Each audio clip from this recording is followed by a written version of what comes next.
ดินเป็นกรดเป็นด่างสังเกตแนวใดอ้ายสังเกตเบิ่งหญ้าพี่ถ้าหญ้ามันงามกับการที่เฮาเฮ็ดสวนเฮาจุดแก้บ่อยู่บ้านเฮานี่ให้ง่ายบ่จำเป็นต้องขึ้นหลายเขามักจุดแก้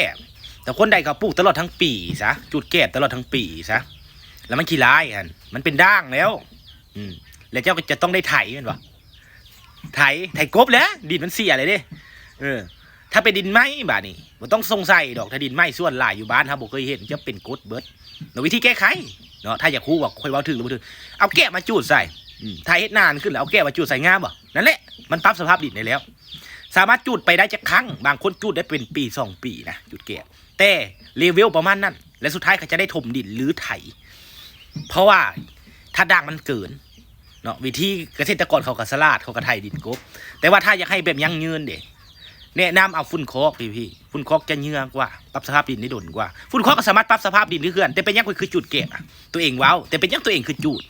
แก้มันไวกว่ายกตัวอย่างฝุ่นคอกไปซื้อมาให้ปะประมาณ4-5 ซอกเด้สิเบิดเลยเด้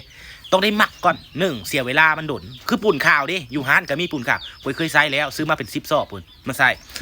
มันดนปรับได้บ่ได้ปูนขาวแต่มันจะบ่ไวสำแก้โดยเฉพาะแก้เฮาเฮ็ดนานขึ้นเฮาเทแก้ใส่แล้วเฮาจุดมันจะเกิดความร้อนหลังจากแกบดับปั๊บถ้าผสมดินกับแกบเขาปลูกงามนั่นแหละในแกบมีธาตุด่างอยู่แล้วไปปรับสภาพดินจากดินเป็นกรดดินไหมเนาะให้มันเป็นกลางซองมาในแกบมันมีธาตุ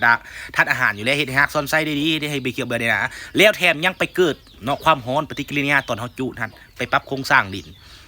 จะบอกว่าให้มันปลดเอาไว้ง่ายเวลาเขาใส่ปุ๋ยลงไปให้พืชได้รับธาตุอาหารได้เต็มที่มันก็เลยงามสังเกตไหมจุดแกะมันจะงามประมาณปลูกหอมแบงเขาจะปลูกพะบงกีนสลับประมาณ2-3 รุ่นบางคนกับจุดครั้งหนึ่งปลูกประมาณ2 ครั้งนี่บอกก็แล้วแต่คนคือกันและสุดท้ายเขาก็จะวนลูปไปจุดใหม่ย้อนนั่นแหละสุดท้ายก็ติดแก้การเสพติดแก้และแก้บ้านเฮามันแพงขึ้นนั่นแหละแต่ถ้าว่าค่อยจุดบอกค่อยกระจุดแต่ค่อยบริจุดหลายปานนั้นเนาะคือปัจจุบันอีกปีนี้ค่อยจุดแต่ครั้งเดียวอะไรได้เด้หลังจากค่อยซื้อดินมาถมไม้แล้วค่อยกะจะเอาดินเหนียวมาใส่พอดินความเป็นดินทรายเด้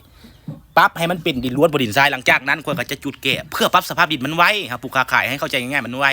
แต่ว่าต่อหน้าไปแล้วคนก็จะมักฝุ่นคอกเด้คือเลี้ยงสัตว์ไว้เพราะว่าในการเฮาเฮ็ดแบบนี้มันจะประหยัดต้นทุนได้หลายกว่าการจุดแก่ไอ้สังเกตเบิ่งไหม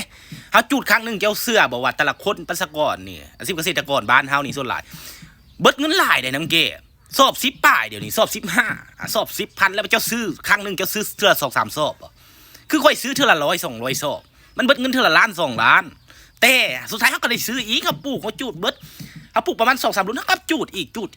ก็เปรียบเสมือนกันเทเงินลงน้ำเลยซื้อนะเสียดายไปนะอื่นเนาะถ้ามีลายจะเป็นเจ้าของสีอย่างใครทีเนาะ